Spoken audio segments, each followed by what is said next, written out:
In this episode of How Do I Cope, I would like to discuss how I felt and what I had to face when my life was turned upside down through illness. When what I knew of myself, my life, my family and friends, my very bearing, as in a word, my identity was taken away from me. I felt confusion, fear, despair, guilt, nostalgia and anger, all of that. And after that initial confusion, which I must say has lasted years, first weeks, but then it turned into months and then years, my faith, tenacity, self-will, or grit or determination, whatever you want to call it, started taking over. But it was not a seamless and gradual process. There were many back and forth movements, and it took me several years to regain a semblance of control and balance in my life. And all of those conflicting emotions I've had to deal with have been all the harder to sort through, because I didn't know what I was fighting against. I didn't know what the outcome or the prognosis of my condition would be. I had to strive to redefine myself, to find meaning and purpose when the very fundamentals of my life were shattered, when the foundations of my identity, my self-esteem, had crumbled. I had to wonder how I would rebuild my life as I faced ongoing health challenges that were not going away, despite my hardest efforts to overcome them. I know that each of us will go about it differently. We all have different circumstances, but I hope that by sharing some of what I have experienced and continue to go through now, you can relate to it, identify and sort through some of the emotions or feelings you may be experiencing, address questions you may be asking yourself, and learn to cope with the whole situation. For me, it all happened in a matter of a few short weeks. I got really ill, then I improved somewhat. Some symptoms lessened while others worsened or appeared over the following weeks and months, and they have remained since it all started almost 8 years ago. Constant pain, severe fatigue, trouble concentrating or brain fog. These are some of the many symptoms I have to cope with on a daily basis. You may hear them in my voice, or I may be good enough to conceal them, but they are what I have to deal with every day. But in addition to all these physical symptoms, there's also been all the huge emotional turmoil that is obviously inextricably linked to physical limitations. I've had to face fear for myself and my family in the face of a very uncertain future with no prognosis, no cure, no established or well-defined support from the healthcare system or support groups. I felt anxiety, despair, frustration as struggling with personal care and other daily activities. It was really hard to face that loss of independence. But I would say that one of my greatest emotional or moral struggles has been to come to terms with the fact that I could no longer work or be gainfully employed. I tried going back to work part-time, tried to change roles or occupation, but all that to no avail. And to me, that was a mighty blow to my self-worth. Up to the onset of my condition, I had enjoyed a successful career. I would work really hard and put in long hours. You could say I was a workaholic. My occupation was at the core of my identity, not only in terms of my social standing, but also as a husband and father. Bringing home a steady income was to me one of my top priorities towards my family. But all that was gone.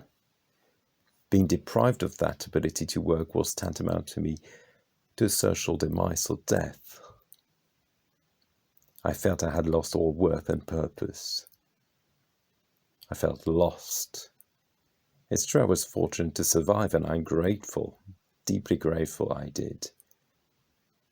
But it was a huge struggle to learn to adapt to my new circumstances, which was fraught with challenges and limitations. Emotionally, I spent a long time, even years as I was saying, grieving over the loss of independence, fitness, and ability.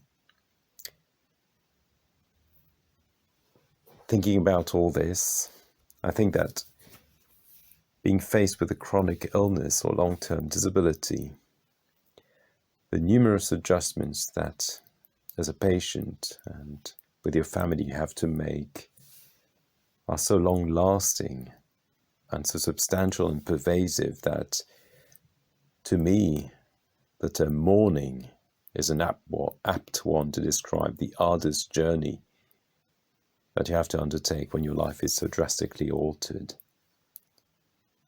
I think especially of grief and mourning because of the many emotional ups and downs you go through over the ensuing years, to say nothing of irreversible changes that you may face.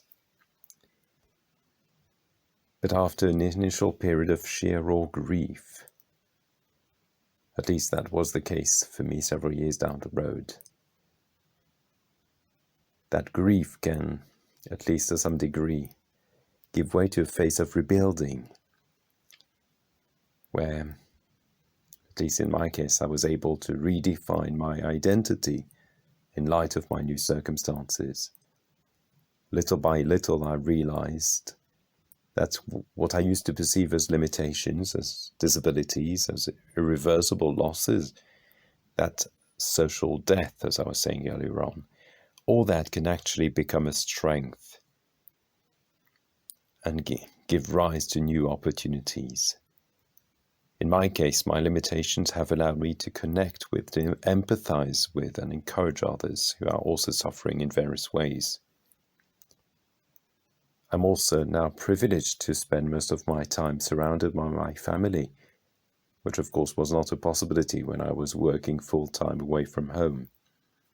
And actually, it's the love and support of my family that constitutes one of the two pillars of my new life, my regained balance, the other being my faith in God, a faith born of experience.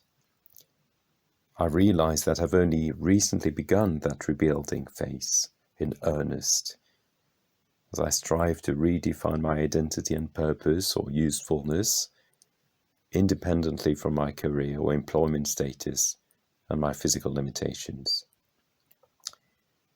I now consider myself less as disabled than as differently abled, as my wife would say. Undeniably, I continue to struggle on a daily basis, with many ups and downs emotionally and otherwise. Yet my trials are gradually taking a brighter, more positive and hopeful hue. I was also able to recently take a course on emotional resilience run by the church I belong to. And this course has been a treasure trove of useful information and strategies or techniques. In particular, it has taught me to recognize the original trigger of certain distressing emotions. My goal is not to repress them, but rather to understand them, accept them, and therefore experience them more constructively. I will come back to this in a forthcoming episode. What I have learned also helps me to focus on the positive, to fill my life as much as possible with light, meaningful activities and fulfilling relationships, rather than focusing on the difficulties I face, especially those that endure, like pain. Besides it, I strive to perceive life as a great school, where each experience or event is an opportunity for learning, for growth. I'm learning to let go of feelings of shame or disappointment, even nostalgia. In this regard, I recently heard a 95-year-old gentleman make a remark that I found very relevant and insightful. He said, I quote, "Don't spin your wheels in the memories of yesterday." I have mentioned a few topics and coping strategies that I wish to revisit in more detail in forthcoming episodes. My purpose this time was to sketch what I've been through, share some of what I have learned and how I cope on a daily basis. I wish to stress the positive, to give hope to others in similar circumstances, share insights and useful coping strategies with them, yet without downplaying the very real and multifaceted challenges that living with a long-term condition or disability presents. Let me close today with this encouragement to all who are suffering, as well as their families, friends and carers or caregivers.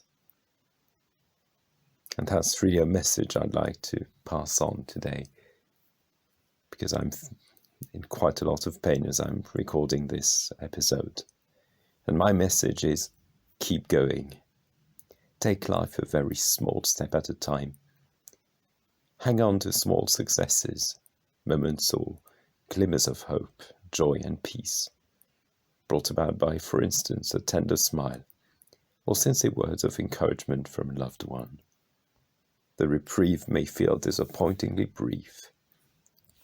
Those silver linings on your dark clouds may appear dismayingly slim, but they are real and offer you respite. They buoy you up and give you the strength to keep going, be it for the next 5 minutes. But you will make it to the end of the next hour, to the end of the night, and into the next day. In moments of intense pain, overwhelming fatigue or distress, or a combination of it all, focus on the next instant, the next minute, and look forward to the next reprieve, which will assuredly come. Why? Because you have already felt relief before, and it will come again. You are not alone. You are loved. We are in this together. Keep going. Thanks for listening to this episode. I hope it has helped you. Please feel free to share your own experiences, questions and feedback in the comments. Thank you.